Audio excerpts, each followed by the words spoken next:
So wait, I'm on one chair short. Yeah, yes, we're one chair short. Yes. Mario, there's someone still coming, right? So we are one chair Peter's short. supposed to be also still coming, Okay. yes. I didn't know that. Hi, friends. Welcome to my live stream. This is the Rotary Club Shenyang chapter, and I am this evening's author, keynote guest speaker. Delighted to be here. They're going to open the club meeting, and then I'm going to start about, I think, probably 6 minutes or so. So it's a live stream. Sit tight, hang out, enjoy. This is my first author keynote of my books that I've done in quite a while with an updated notes, updated content, updated PPT.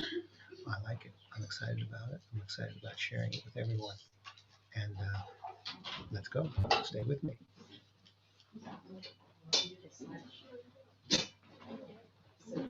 So you're in person on the video. Claire. See you. Hello. You're in the video too? The room filled up. We couldn't actually handle many people. Just the last number. I've learned in China there's a second row somewhere.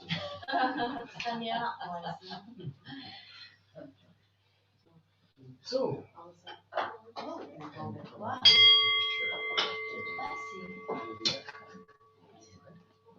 so good evening, everybody.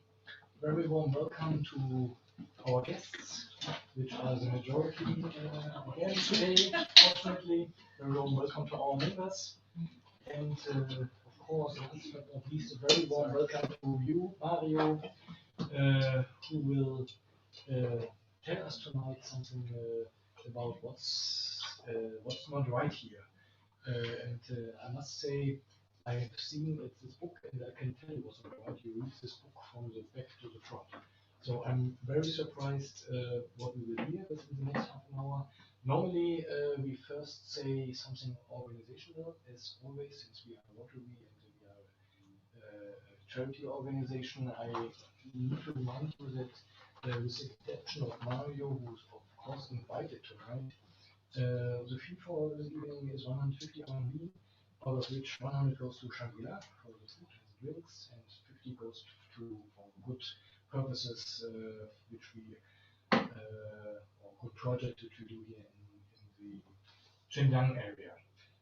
For those of you who haven't donated yet, we have a box with a barcode.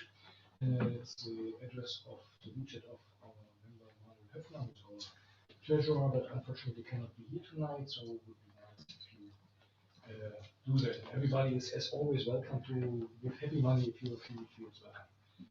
Feels in the mood to do that. Other than that, I skipped the official agenda. I just announced to our members that in the next days I will open a poll for the next president. So all of our members will have the chance to vote for 4 persons. We will have this poll open for probably 10 days. So by middle second half of November we will close it, and then we have to elect by the end of November the new board, since Keynote may are leaving the country by the end of the year. And this procedure is aligned with our China President Richard. That was his proposal. It's just a pull ahead of what we normally do in January, so it's 6 weeks pull ahead of our normal procedure, because the Rotary board is always in place for only one Rotary year, which is always from July to the end of July. Is there anything Rotarian-wise to add for tonight? If not, then Mario, thank you very much for joining us tonight and telling us about what's not right here in your opinion. The stage is yours. Thank you, Christoph. It's a pleasure for me to be here with all of you here at Rotary Club in Shenyang. In fact, my experiences with Rotary Club in China began in Shanghai many, many years ago. I think it was 2014, I'm actually guessing, where I hosted the annual Rotary Club dinner and did a couple of book events with them as well to also do what Rotary does best, which is help raise money for the local charities here in China, which is fantastic. So it's a delight for me to be here. And thanks to all of you, because what you're doing this evening is you're joining me on a journey. I'm going to distill down 22 years in China into 30 minutes. Oh, that's impossible, and I'll probably go over, but I'll do my best. And I was mentioning to Candace earlier that this is the first time that I'm offering my author keynote on the occasion of the publishing of my third book on China. So actually, this presentation this evening is kind of the whole timeline, including the story, the journey from the first book right on through to the third book. So it's not just a presentation about the content of the third book. In fact, the content of the third book itself is very, very interesting to me because I didn't even expect to publish it. I didn't have any thought or any plan to, and then it was published very quickly for a very different reason. It wasn't published to be an economic book. It wasn't published to be a political book. It wasn't published to be a business book.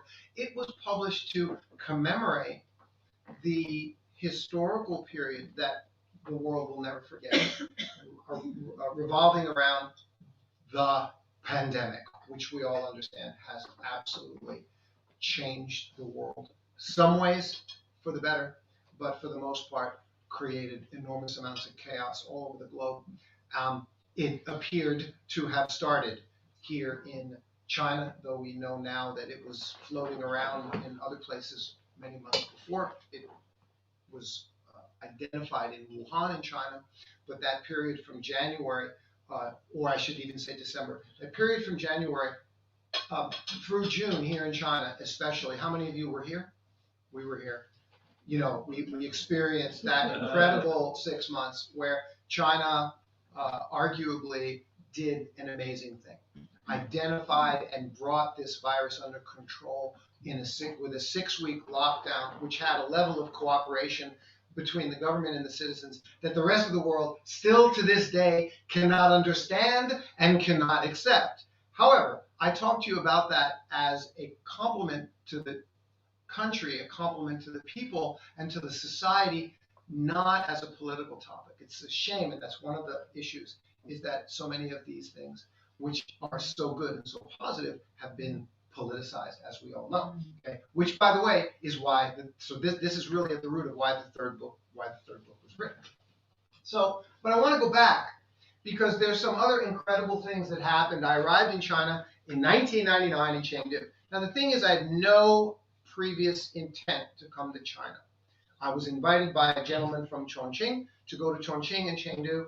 Out of the blue, I was like, oh, okay, China, why not? I mean, in Japan, Thailand, China, okay, I'll get on a plane and go. But other than that, I had no thought about China, Chinese society, Chinese culture. And like most people, when you first arrive here, those words, culture shock, immediately just become a part of your new life, you know. So I arrived here in 1999, and within a year's time, I realized that I wanted to stay. Went back and forth, I think 3 or 4 times. And the last time that I was back in Chengdu at the Sunjoy Hotel down the road from the Chengdu consulate, I'd begun doing some cooperation with the Chengdu consulate. Motorola asked me to start doing some business communications training for them. And I was like, okay, that's 1, 2, I'm staying.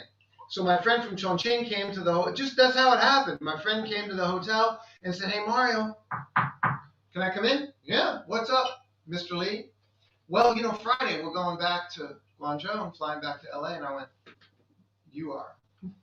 I literally just didn't use my return ticket, rented an apartment, decided to stay, picked up the phone, wrote emails, informed everyone back in America that knew me that was what was going on. I'm not coming back. I'm staying here. I rented an apartment. They were like, okay.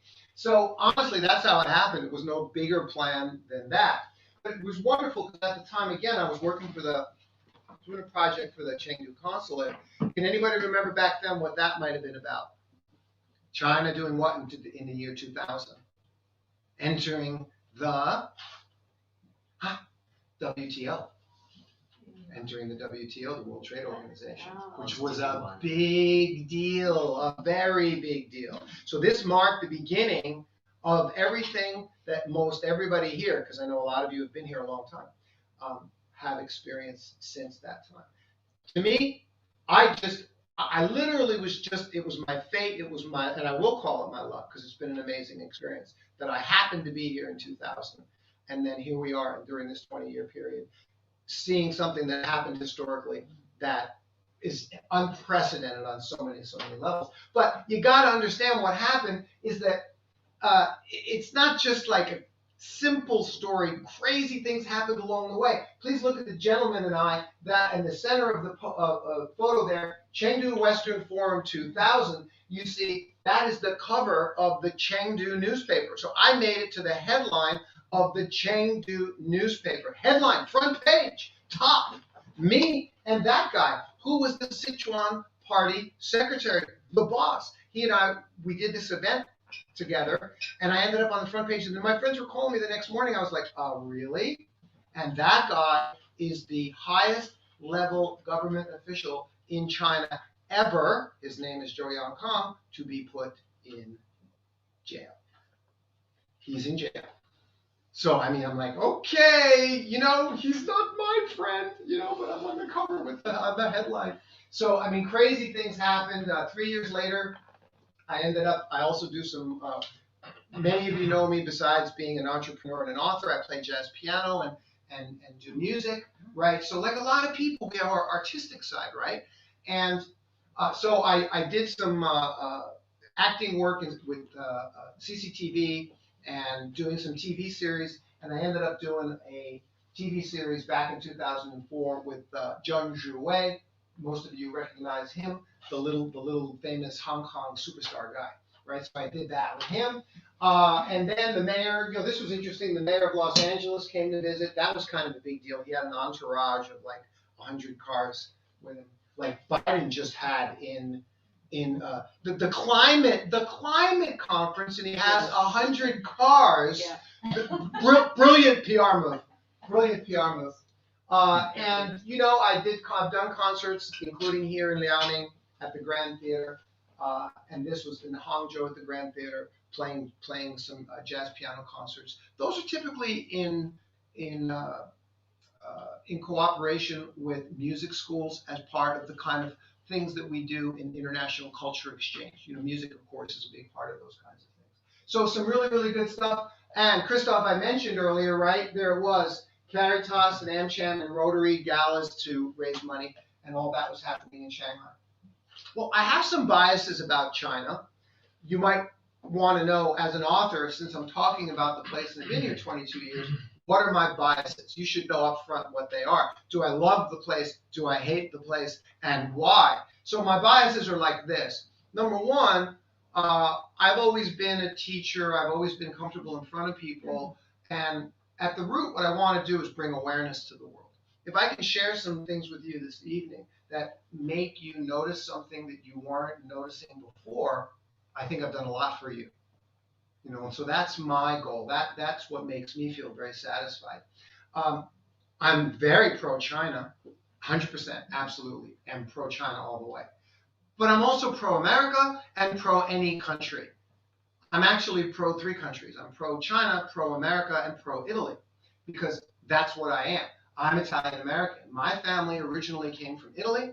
They emigrated to America. Really, that was what it was. It was a big deal in the early 1900s, right? The immigration to the United States. That was a historically unprecedented time as well. And that's what my Italian ancestors did. And guess what? They never went back. They left Italy and they never went back. Well, 22 years ago, I left the United States and I never went back. Yeah, so that's how it goes, you know? And so for me, it has nothing to do with politics. Don't even ask me. Are you a Democrat, a Republican, an independent, a communist, a socialist? None of the above. I don't have any, forget it. Just, I don't want to talk about any of that. It just doesn't matter to me. What does matter to me is when I talk about things, if I make an assertion I make an assertion because I know that there's something that's evidently, observably certain and true to back it up. Otherwise, why would I make a fool of myself in public in front of people and say things that don't have that, right? If it's evidently, observably obvious, then yes, I'm comfortable saying it and I make no apology. That's number one. Number two, in terms of countries and patriotism and nationalism, I think it's terrific. Nationalism, patriotism. Who is Italian in Italy that doesn't want to be proud to be Italian or German or French or American or Chinese? Anybody? I mean, to me, that's terrific. You kind of should have some of that.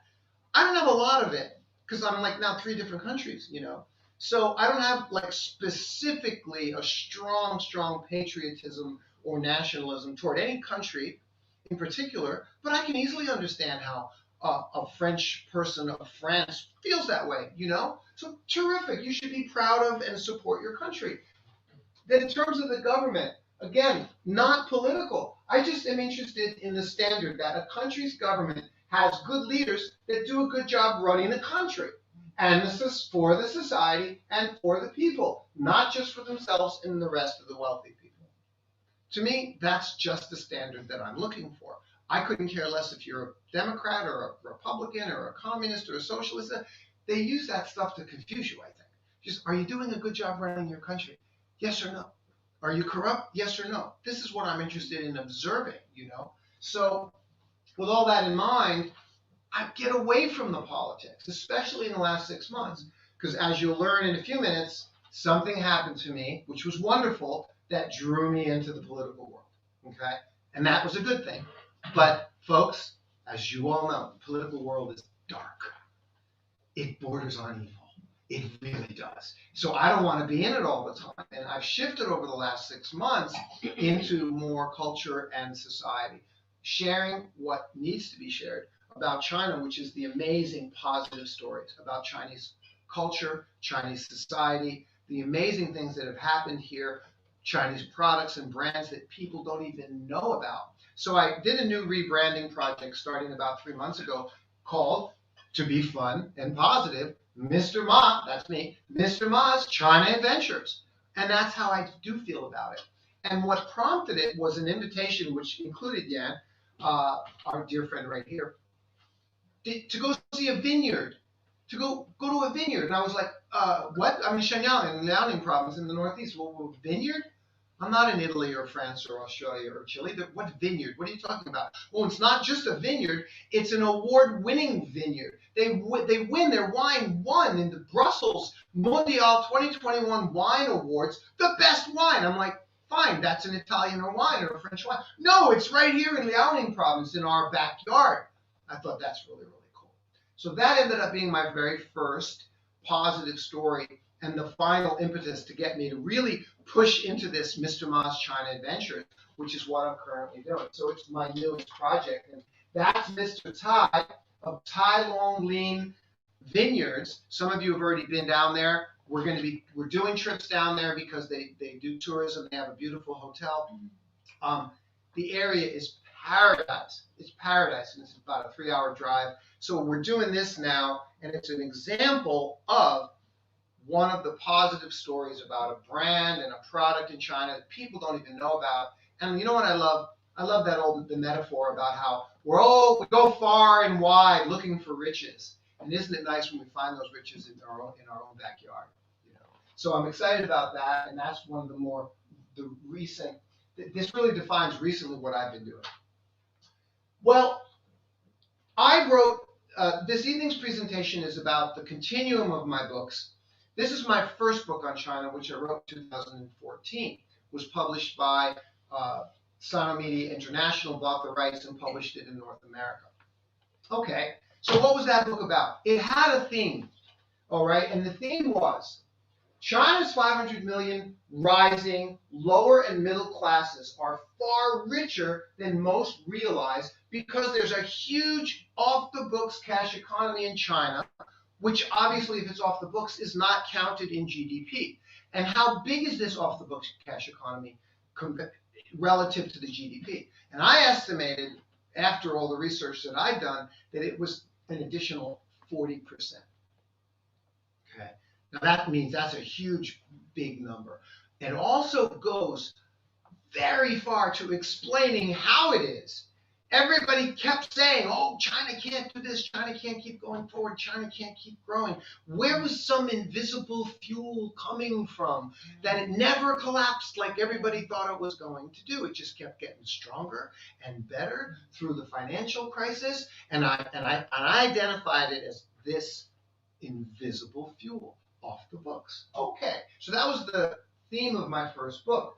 And along that line, something happened in the last 7 years. All that cash that I just talked about, because I was in Shanghai back then. I moved from Chengdu to Shanghai in 2000. Back then, there was no digital WeChat, nothing. So it was literally cash. So it was a cash world. In fact, then when I met Nana and we were married and living in Sanya, and when we sold our apartment in Sanya for 950,000 RMB, I don't mind telling you, okay, the buyer and us met in the place next door to the bank, and the buyer had a briefcase with $950,000 in cash. I was just like, you gotta be kidding me, because stuff like that doesn't happen back in America, right? So it really was a cash world. So now everyone says, though, now it's all digital. So is it still off the books? And the answer is yes. Okay. I know a lot of this cash that was in our pockets is now in our WeChat balances. I know that, but it's still personal and it's still off the books. Meaning, okay, if you hire me to come clean your house, and I come clean your house, and you pay me via WeChat, is that counted in GDP? No. You see what I mean? So there's an enormous off-the-books cash economy in China that's not in GDP, okay? It's off tax, off the books. Even though it's all digital, there's still this huge economy. Now, I don't think it's as big as it used to be, but it's still huge. How do I know this, and what did I do in my first book on China? I specifically focused in on 9 stories, 9 people that I knew who were just like regular common folks, just regular Chinese people, and they were wearing like just nothing. You're thinking nothing, and they have $1 million in the bank, and you go, what? You know, you thought they were just like lower middle income. They were wearing plain clothes and gray pants and 100 RMB shoes, and then you find out and the guy drives away in his Mercedes, and you're going, and this was happening all the time. And I was just like, okay. So here's what I figured it out. I said, all right. Now I said, again, if you got 500 million middle class people, so let's just say that just the top 20%, because now I'm doing the 80-20 rule, right? The top 20% of the 500 million are the ones that have quite a lot of money. The top 20%. Now look, that's a legitimate estimate. That's a legitimate thing to suggest. It's hard to argue with that, right? Okay, so that's how many people? 100 million. Well, so if 100 million people in China have $100,000 that most of us don't realize that they have, how much money is that? 10 trillion US dollars. Oh, wait a minute. How much? Yeah, $10 trillion that doesn't exist, that people don't know doesn't exist, that does exist. Who are these people? And where's the money? Okay, now, I went back and I said, well, where could this money be? Well, there's a lot of cash in people's houses. I had conversations with people, and they said to me, I have 3 million RMB in a safe in my house. I'm like, you do? Or 500,000. And they're like, and then again, just like living in a regular 2-bedroom apartment in the city, you're not thinking these people have anything. They're just like hardworking and middle class, and oh yeah, I have a safe and I got all my money in the safe. I'm like, whew, really? And I'm hearing this again and again and again. So I went, and I also wanted to check household savings officially with the bank. Because as you know, officially Chinese are great savers. Well, they are, okay? In 2012, I found out that there was 6.6 trillion US dollars in household savings in the People's Bank of China. But that number was $1 trillion higher than it was the year before. I was like, adding $1 trillion a year? Now that was back then. See, 2012. I did this presentation in 2014. I updated this slide this morning for you. All I did was Google Xinhua News, People's Bank of China, household savings 2020, and that's what I got.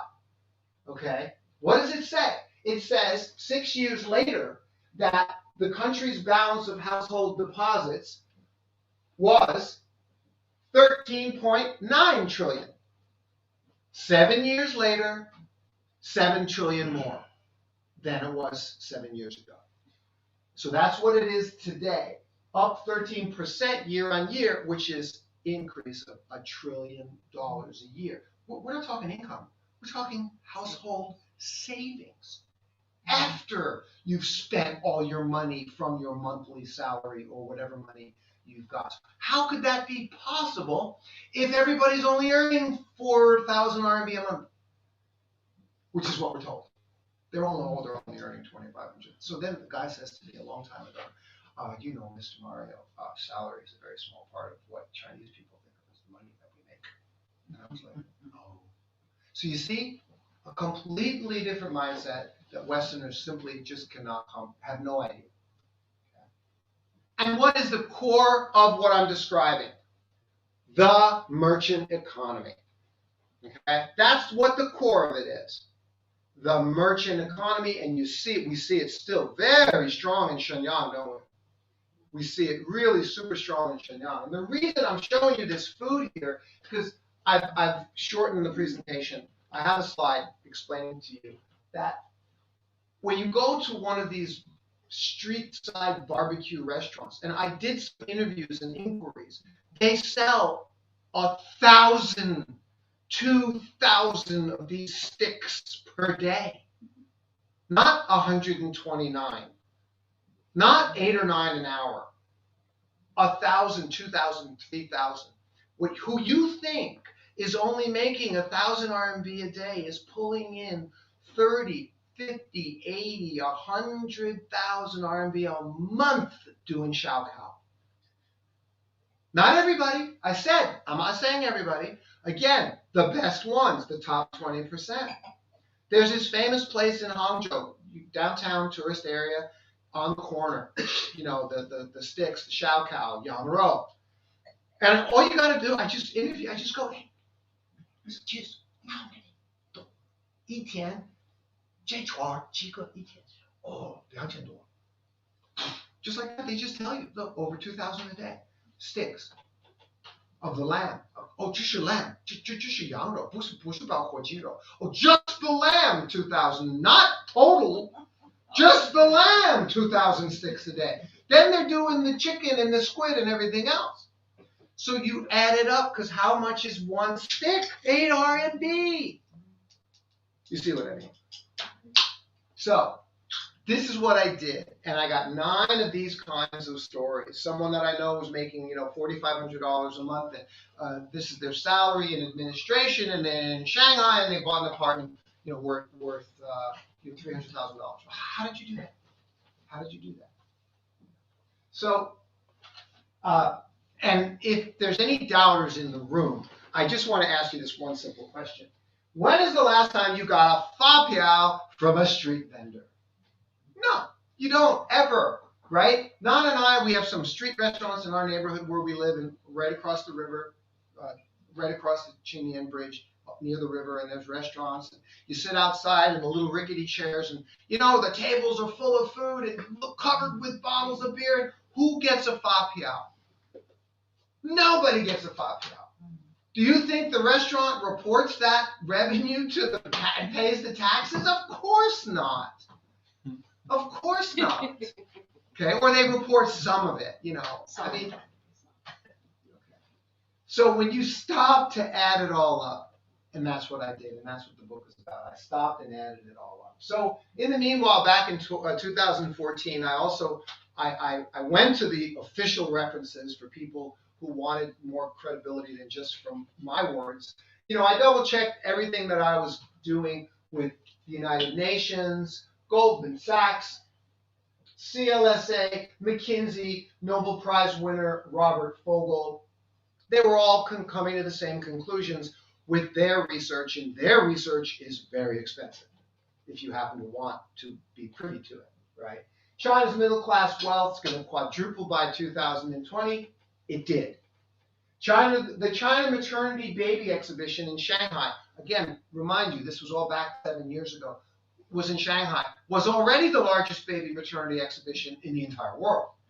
Okay? And I don't think I need to tell some of you here in the automotive industry how well the luxury automotive market is doing. Especially now in China, the upper middle class market is doing fabulously with their interest in buying basically BMW 5 Series and similar cars.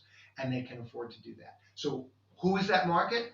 It's exactly the market I identified in my first book on China, that top 20% of the middle class. It's exactly what I said 7 years ago. So 7 years later, I feel pretty good because it's all hit the mark exactly. I was 100% right. And as this trend continues, hating China will be harder for the politicians, said Kenneth Raposa with Forbes magazine. Well, 7 years later, hating China has gotten worse, hasn't it? You know, which was really quite a surprise. I thought it would get better I thought from back then, I thought it would get better. And as we all know, it's gotten worse. In 2018, I wrote a follow-up book to this book. I really regard it that way. It was a follow-up to cover more subjects of my first book. It's The Dragon Roars On. It's only available as an Amazon Kindle. I didn't print it, so if you do want it, go to Amazon and please go buy it as a Kindle. In that book, I added additional private stories, like the first 9. I also went more deeply into the development of China's mega regions. You know how they develop these mega regions? You've got, as an example, the Guangzhou Shenzhen Basin and the Dongguan Basin. Then you've got Shanghai, Nanjing, Suzhou, Kunshan, Hangzhou, Ningbo, that whole basin and how they connected it all together with a high-speed rail, right? So it's just an hour, 45 minutes, I think now, from Hangzhou to Shanghai. If you think about that, it's incredible how it facilitates economic growth. You were in Shanghai, you would never do business in Hangzhou because it would take you 3 hours to get there, but now you can get there in 45 minutes. So will you expand your business to Hangzhou? Sure, it's much more doable and reasonable as well, because as we all know, a 45-minute ride on the Gautier between two cities costs about what? About the same, like about 40 RMB, 1 RMB per minute. Talking about 45 minutes. You are close to 45 minutes already. Yeah, okay. Thank you for telling me. So I went and covered additional points in The Dragon Roars On. And then we fast forward, and it is to the last point of the story tonight. We fast forward to February 5th, and on February 5th, that's for me and my life, previous to everything I've already shared with you, everything completely changed. Because I wrote this article. I posted it in LinkedIn, and 24 hours later, I was in China's national news. Crazy, crazy story. Because that article, and you can see what it was about, comparing the pandemics, okay? That article went viral all over the world. China got a hold of it. Chinese media got a hold of it. They translated it. It went viral all over China to the tune of hundreds of millions of views. And if you don't know, Liu Xin, she's the most famous international broadcaster with CCTV, CGTN, and within 48 hours, I was on her show. And I spent the following 6 months on those shows every week. The middle guy is Zoye, and the bottom, I forgot her name, but I was all over the national media all of a sudden for 10 days, and it just went crazy, and it changed my life completely. And this is what my 6-week lockdown was. That's what I want you to know. It was my 6-week lockdown. It was during the 6-week lockdown that this happened to me.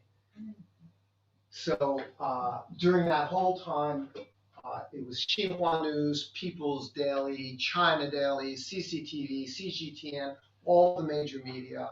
And then also Huawei invited me to be on their thought leadership team. And then I was invited to be a senior fellow researcher with CCG, which is the Center for China Globalization in Beijing.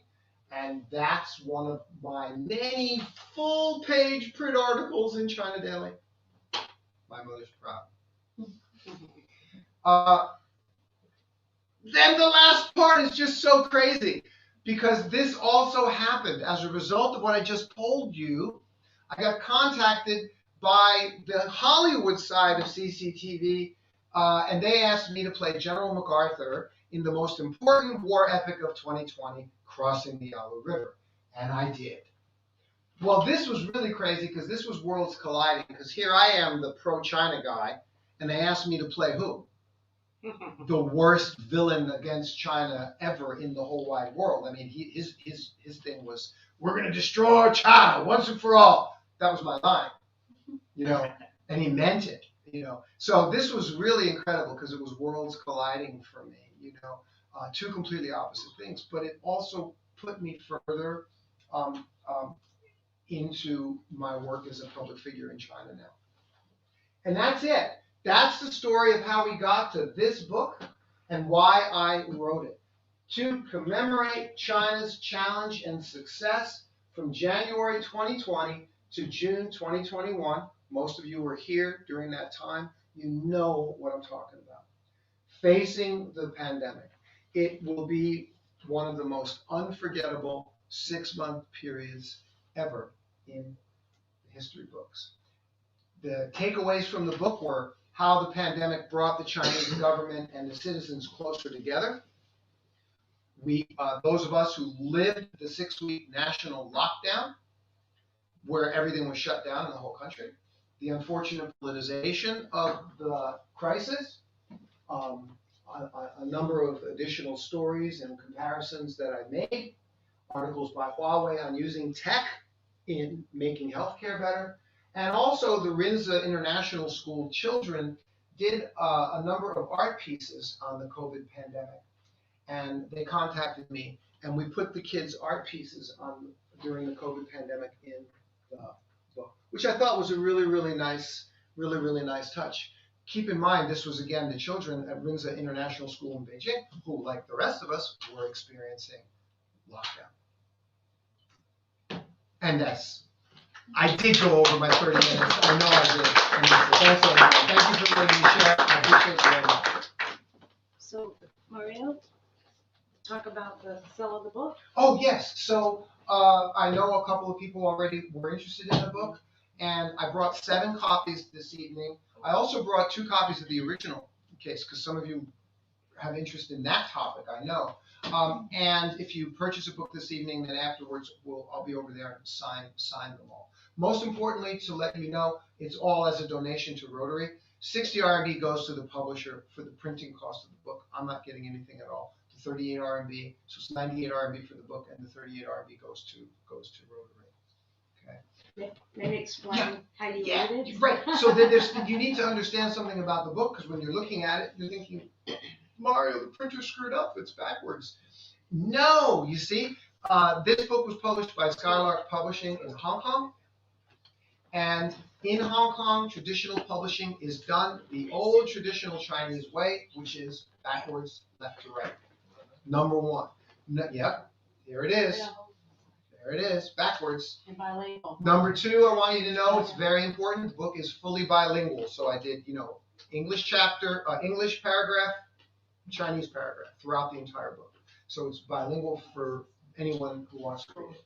Thirdly, if you're Chinese, it's fan tida, not dan tida, which means it's written with the original traditional Chinese characters, not simplified mainland Chinese characters.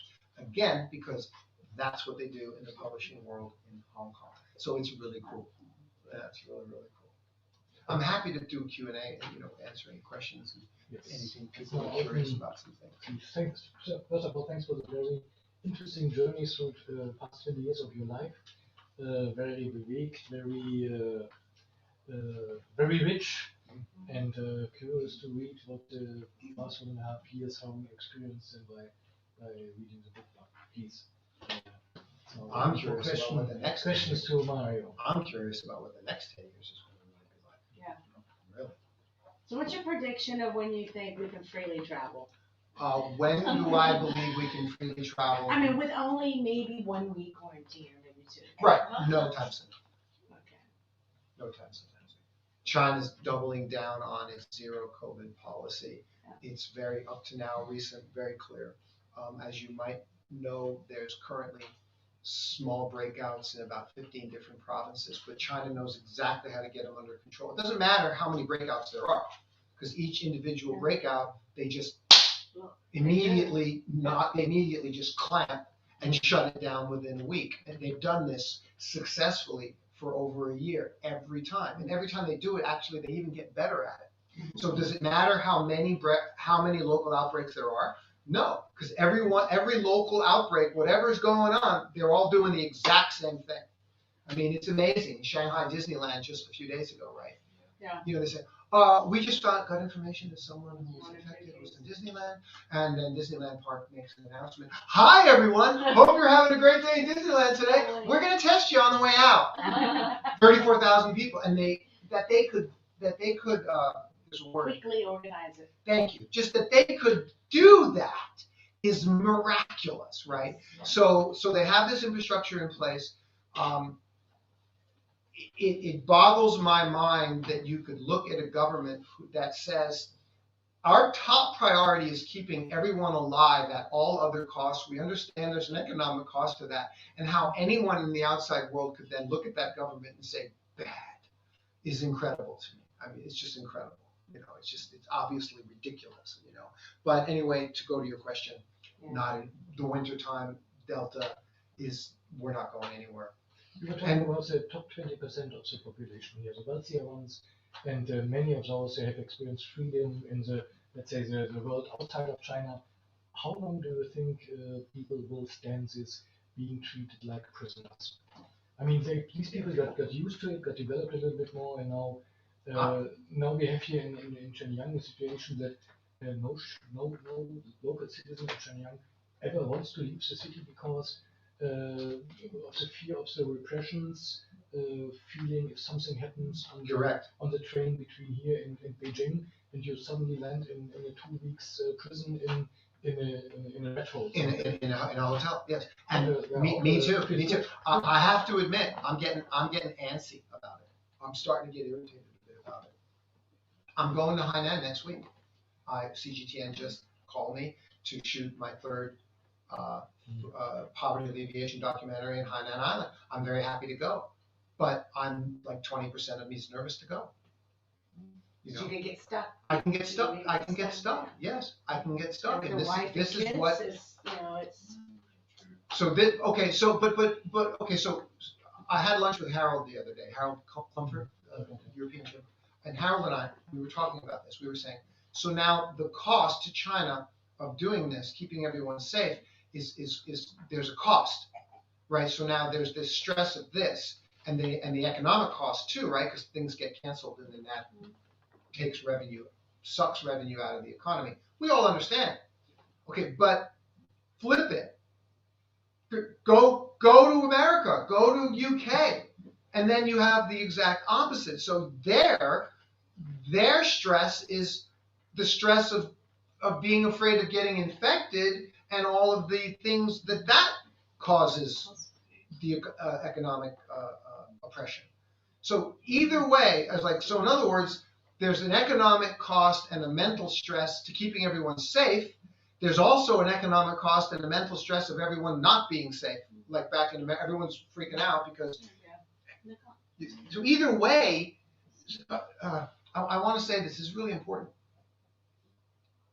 There is no winning. This isn't a game. It is a pandemic, right? It's a pandemic. It's a problem. It's a problem, period.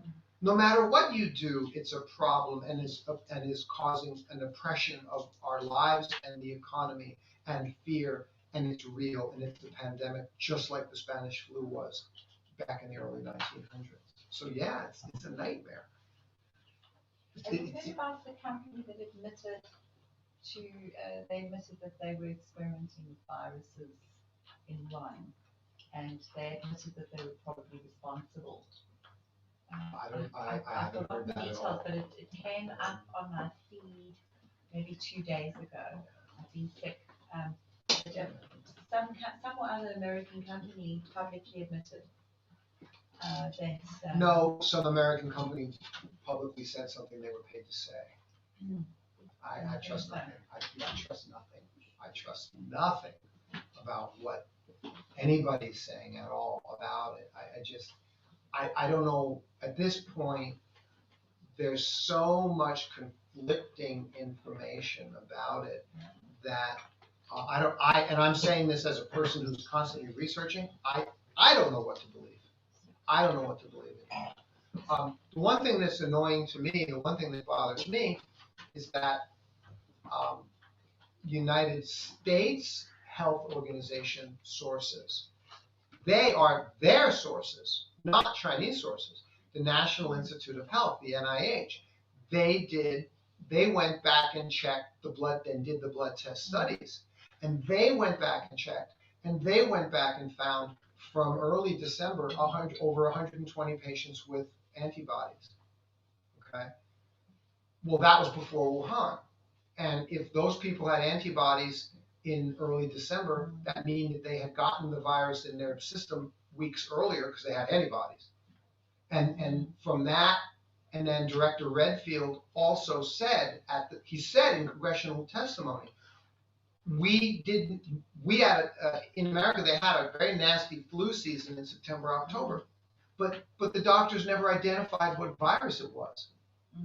The first place to identify the virus was Wuhan, but some nasty virus was floating around in the States back in September and October because they were reporting this nasty flu season, okay? But the doctors never bothered to identify what the virus was. Then Dr. Redfield testified to that, and he said, yes, those had to have been COVID cases, but we don't know. So then the NIH did the study to find out, well, if they were COVID cases back in America earlier, then we would find people with antibodies. Obviously, post-bug, you would have antibodies. And then this was the NIH. And this was the United States. It wasn't China. It was the United States' own investigation confirming here's 120 people with antibodies in early December. But if you read the just released U.S. report on the origins of COVID, not one thing I just said is included in that report. They left it out completely. So it's not really a legitimate origins report. If it was, wouldn't it include that information as well? Plus, as we all have heard, there was other similar investigations in other countries as well, Spain, Italy, where they found. Right. We're not gonna know for years, and there's another very important point about that. It took years. They never found the origin of. I don't want to say something that's not true. It took years before they found, or if they never did find, like the Ebola virus, the origin of HIV, the origin of a lot of previous viruses took years to identify, and they still never even really found the actual original origin. Now, if you take the situation of what we just said, okay, there were some cases in early September, October in America, and then supposedly in Spain and Italy, and then they were in Wuhan too. Let's just say that that's true. Let's say they were there in all those places, right, during the previous 4 or 5 months. And what was going on during all that time? International flights. So how do we know which way did it go? Did it go from here to here, or did it go from here to here? How can they ever find out? The question, why then did it erupt the way it did in Wuhan first? You know, that is still a very interesting question. what conditions Yes. led to that aggressive eruption. Yes. You know, Yes. if there were other flashpoints, then why was Wuhan the first place to be so violently affected? Yes. I think that part of it has to do with population density. You know, you go to an American neighborhood. I actually think of Hong Kong more than Wuhan, but it's the same thing. Yeah. A lot of the Chinese cities and actually, let's say fairly Asian cities, because it would include Bangkok, right, and even Indonesia, right, where people are living in, you know, giant towers, really, really tight. Wet market conditions are not sanitary. You go back to America, and it literally is, relatively speaking, idyllic paradise. Everyone's in their own separate single-family home with a yard and a garden and a garage in front. You know, and, I mean, there's space between people. And then look at what it is like here in Asia. People are so close together. I think that's figure it out, and they're working on it. They're working on it. But maybe a bit different question to the first book. So I'm with you that there is probably a very huge shadow economy here. Why isn't it, or why is it left so free? Because especially with digitalization, I know some people in Shanghai, they do tax declaration with Alipay within 15 minutes. One push of the button and they see everything they ever paid on WeChat or anywhere. So why is it left so free?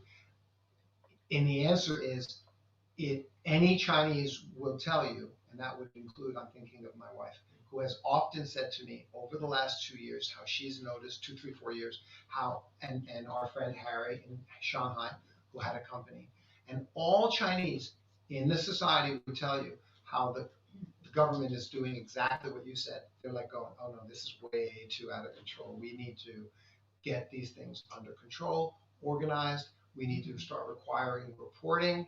We need to start, and that is what they're doing.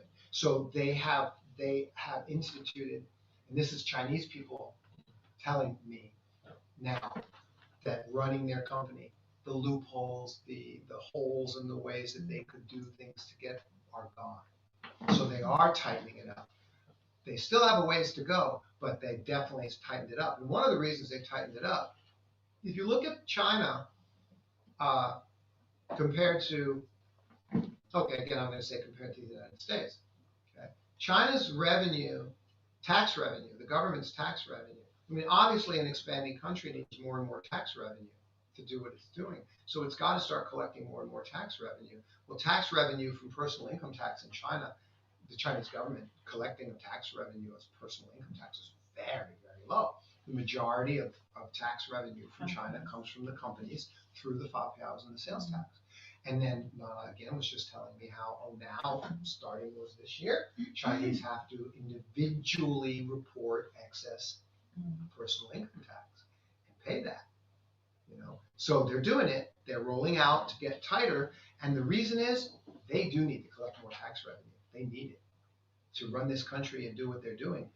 They need more tax revenue. But don't you think there's also a little bit of a delicate balance, because even the most authoritarian government does, to a certain extent, still govern by the will of the people. So there is also, you know, there is this necessity to not antagonize the population. You've got to keep the people happy. So there's kind of a, you know, I think there's a careful judgment of when do we make a fuss, when do we zap someone, and when do we just, you know, leave things be. Especially in this country where you have like a impression of pluralism because of all of the media, which is in fact all sourced to one source. Right.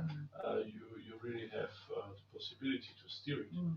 So I don't know if you look on WeChat, your local friends, what they are posting, you really can see how it is steered. Yeah. So Yeah. I'm there will be probably it's talking equilibrium about somewhere. Who's pulling the strings? Much You more- gotta keep those much people more farther. happy. Who, Luann? Yeah. Yeah, who's really pulling the strings? Yeah. You The gotta Is keep the government pulling the people's strings, or is the people pulling the government's strings? And in the West, they want to convince you that it's the government's pulling the people's string. That, oh, the government's job, in China, the communist government's number one priority is to maintain control. Wrong. The Chinese Communist Party's number one job is to keep the people happy, because if it doesn't, it's in a lot of 500 trouble. million of them. But yes, they're gonna be in a lot, right, Yeah. exactly, you know, so this is what I mean about good governance, you know, I mean, no government's perfect, but they gotta do a good job. They have to do a good job. Now, you know, a really good recent example of this is, they're going to finally roll out a property tax.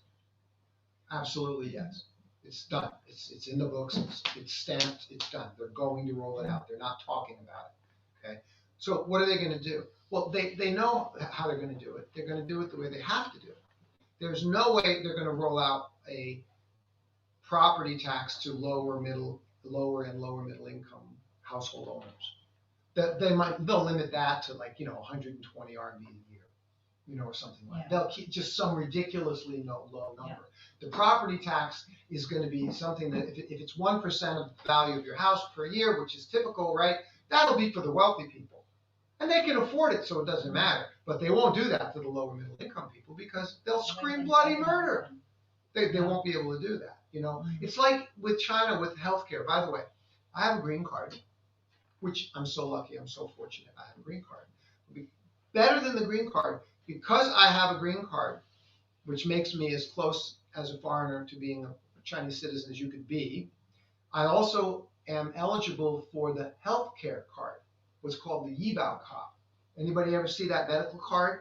So I have that, okay? I have access to that, which is basically like America's Medicare, right? And it covers inpatient in the hospital only. It's not for outpatient little things, okay? It's for inpatient in the hospital, and it covers about 70% of what those expenses would be. So I have the health card, okay? But what's the point? I'm supposed to be just a regular household in China, right? That's who it's intended for. It's intended for every common household in the country. It costs 300 RMB a year. I mean, that's all it costs. It varies slightly, but that's all it costs. So for the common people, for the lower income, lower middle income, and middle income families who are earning per adult 3,000 to 10,000 RMB a month, okay? And what do they need? They need to continue providing them with a stable life, low income, stable society, lots of inexpensive public transportation, which is what, again, people in the West don't understand. It makes it possible to be able to live here and say, well, how can you be making 4,000 RMB a month and be living comfortably and saving 1,000 a month? How could you do that? It's not possible. And it's because, you don't need a car. Cheap food, you can rent for inexpensively. You can rent an apartment in Shenyang for $200 a month, and it's a nice apartment. Okay, Mario, since I have met you a couple of times already, I know the discussions with you.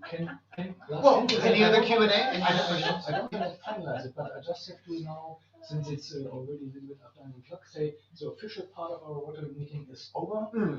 Thank you, everybody, for attending this meeting. Very Chris, interesting. if you want to buy the book, you Yes, if you want to buy the book, scan the QR code. Scan the QR code, I'll be over there. For 98, and he'll sign it. Yeah. Yes, yeah. but I don't want to chase anybody out. If you want to continue the discussion, meeting is officially you are over. welcome to stay. It's just that sometimes people want to leave, and I don't want to release them kind of. Thank you, Christoph. We've officially adjourned, and now we're hanging out, and I'm gonna have a beer. Yes. I can have a beer now, Yes, you can have. because I don't drink until after I'm done. Thanks, So everyone. he's- Well, please continue the discussion. Well, if you want. so there's so many of these things going on, right? I mean, it's just, and in the West, they just don't understand. They don't understand. Maybe one more question, because the title of the book goes like in the direction, okay, you would also recognize some things which you think would be better. Oh, thank you. Cheers, cheers, cheers. Yes. Thanks again for this very interesting. Say again, Sharing what of you your- said. What do you think? So because the title of the book is Something is Wrong. Something's Something is not right right here, not folks. right here, Yes, folks. which was the article. So exactly. So what's the What us? was not right here, folks. So what would be the hints which you would also go on the other side? So you're very pro China, but the book implies you would also have some proposals which would go in a different from your side better way. So what would it be? Leonard, thank you. Bye-bye, nice to see you.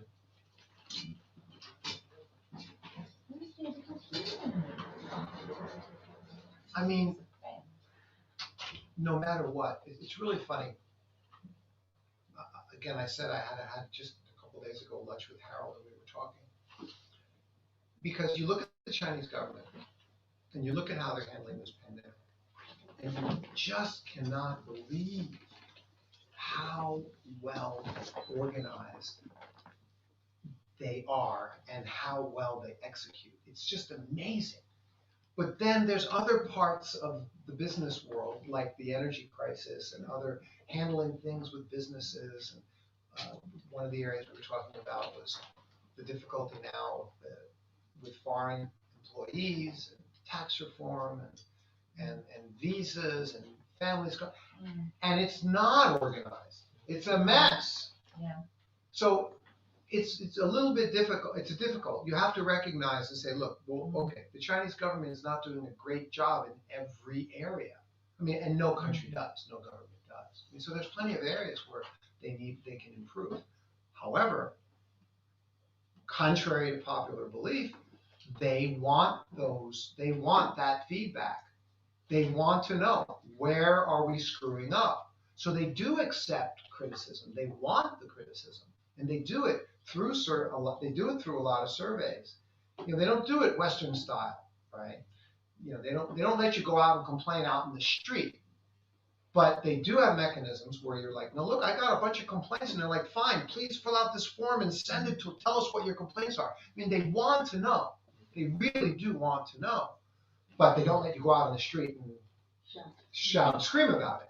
But Michael? also related to that book now, to that new book, because it is released in China and it got approved in China, there is not too much criticism inside, I guess, or Exactly.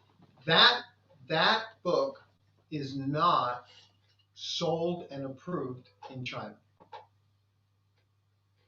That It was book approved is in Hong published in Hong Kong. okay. It's not in Chinese bookstores. As you said, It's it not cannot- it published- cannot be sold. It It's cannot not, be sold. it's not published in mainland China by a mainland China publisher. And I only make them available at private events. Okay. That's Okay, it. good. That's it. Yeah, But can you go to a bookstore in Hong Kong? 100% yes. In Hong Kong? They are in the bookstores in Hong Kong. Now, what I have to do for mainland China, what I need to do, I need to submit, and I'm doing it. I'm in the process of doing it. You negotiate.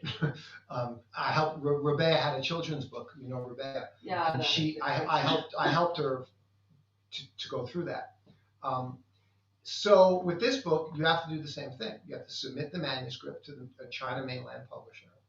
And then that China mainland publisher is going to look at it and say, we're interested in, we like the topic and we're interested in publishing it. But if I'm in that book, if I'm talking about, I got a bunch of stuff to say about Xi Jinping, they're like, It'll be redacted. well, this is what, but their reason is, who are you to talk about Xi Jinping?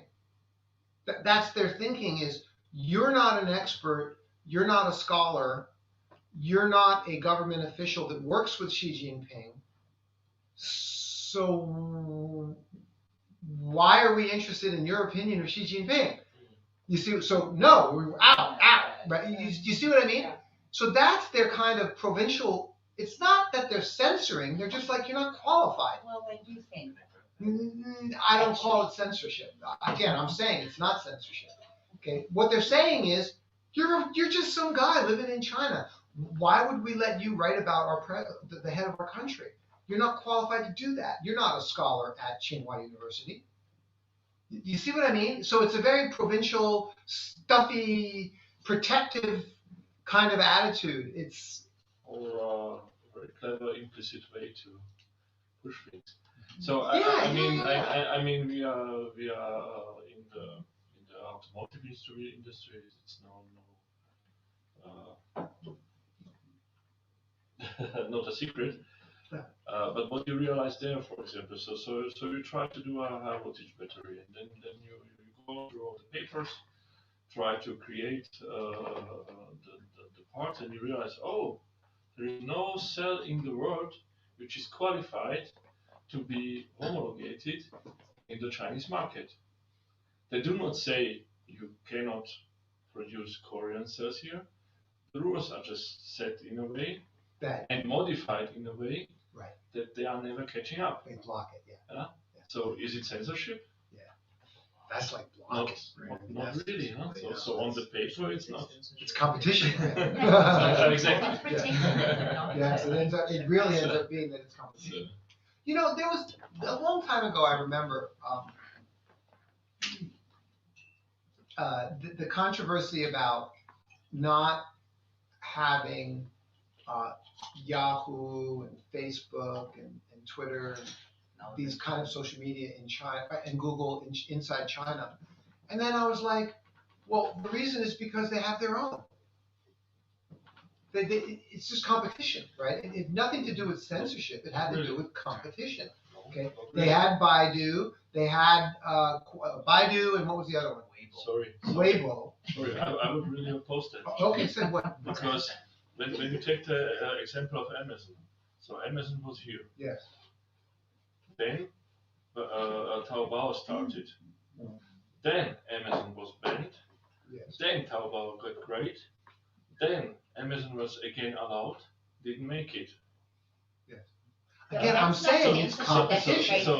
So I'm saying it's competition. And it's the same. Yes, that's what I'm saying. That's just brutal business.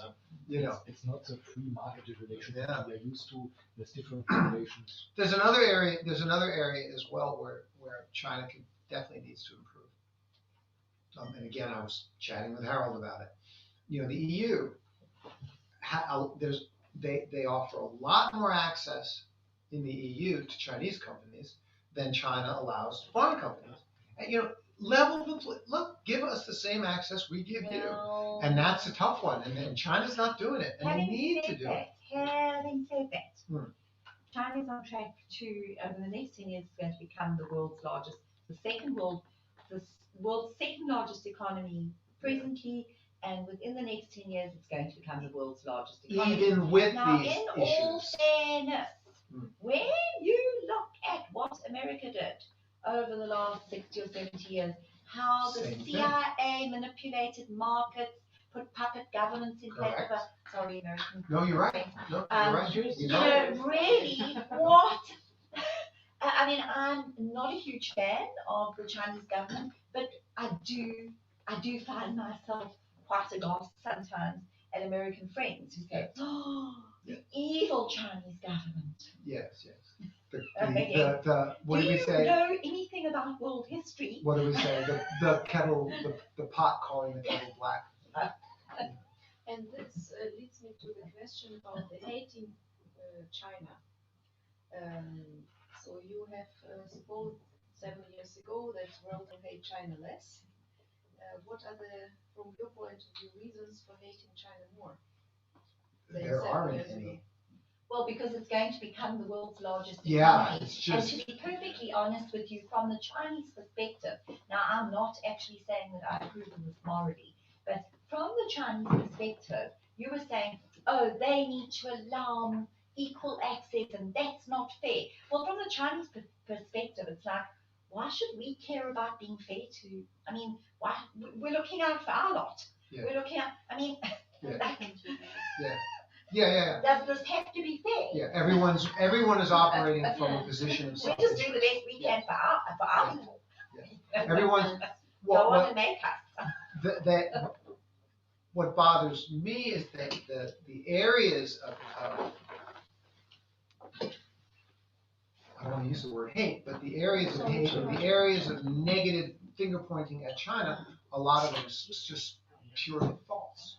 Just Yeah. purely false. Well- And that bothers me tremendously.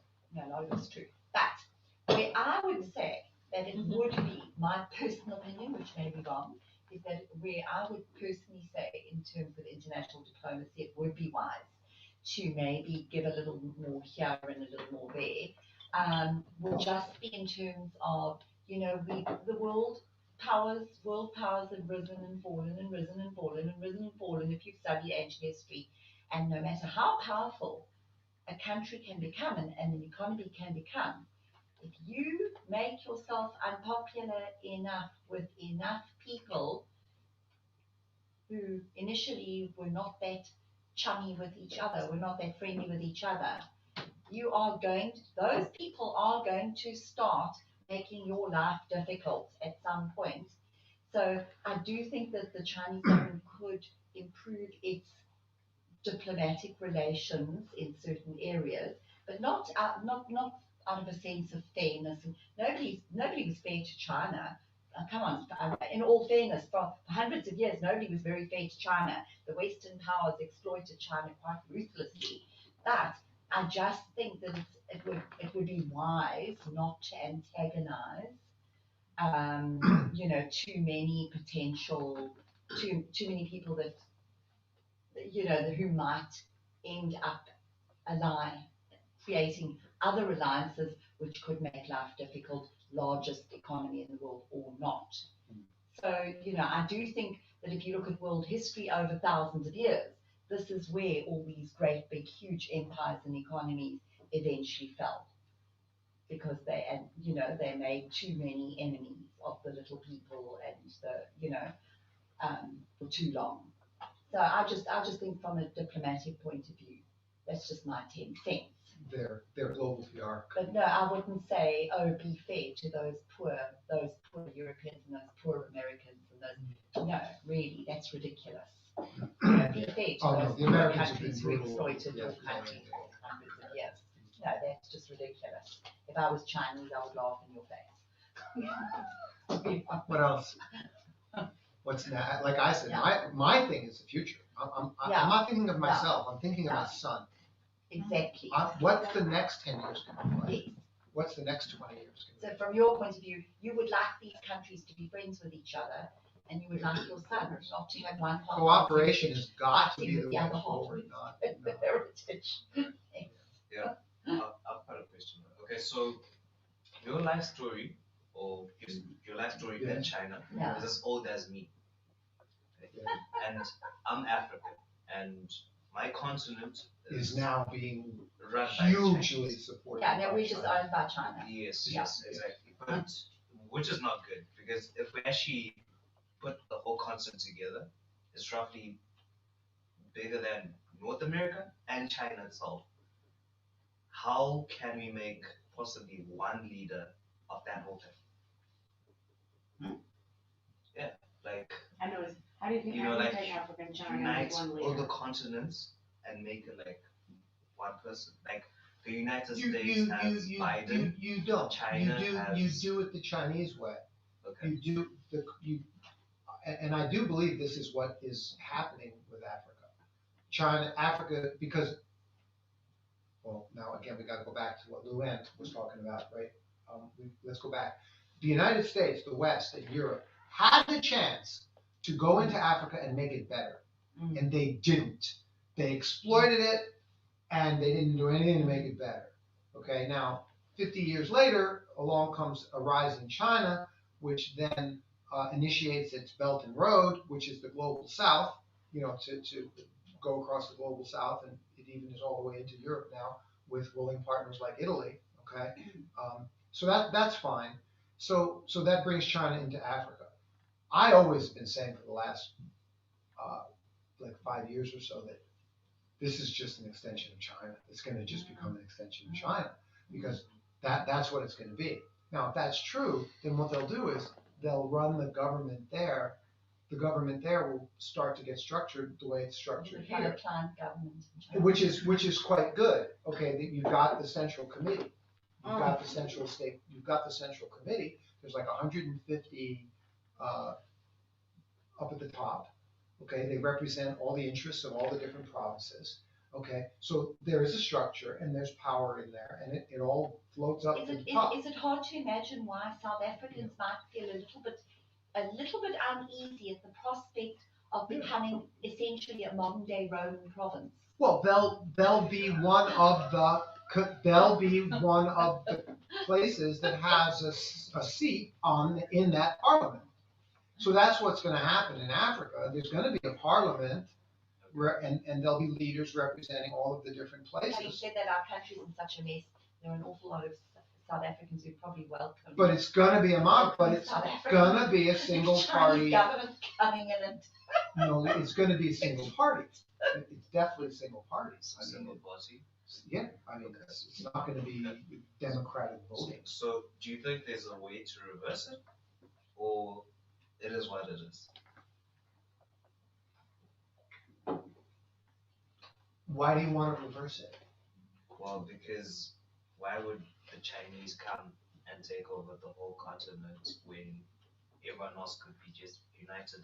Because the whole reason why they end up assassinating someone like Muammar Gaddafi is because Gaddafi and Kwame Nkrumah had the vision of uniting the whole continent and using its resources to power the whole place and be similar to North America, or that being America, and China itself as a superpower, because the whole continent can be a superpower. Yeah. So I'm But saying imperialism has never worked so far. Look, Yeah. 200 years in history, give me one example where imperialism Yeah. was successful. Why should it be in a continent like Africa being geographically bigger than the US and maybe China together? Why? What is the interests of the South people in South Africa are probably not that much the same like the interests of the people in Ethiopia and the people in Libya. So what is the purpose of one unified continent? You need to bring the interests together. If it comes bottom up, maybe good thing. But if it comes top down, give it 50 years, 70 years, 80 years, and then you have wars again, like in all imperialistic movements. Yeah, true. And that's why the American situation is deteriorating now. 200 years back. And you can look 2,000 years back. Not I many think people are doing it. The problem with static governance and this is a concern with China and with many other governments that are, although the Chinese government is a little bit more, I think has a little bit more movement from the roots. So it's a little bit healthier. But the problem with dictatorships is succession. Even when a dictatorship is working well, you can never be sure that what comes after that person. True. So, I mean, I think of Malawi, which was actually very well run at one point. I'm going to end this live stream. Thanks for joining us, folks. We'll catch you later. Having said that, the dictatorship worked very well in Singapore. It's been a dictatorship for like how many decades now, and it's doing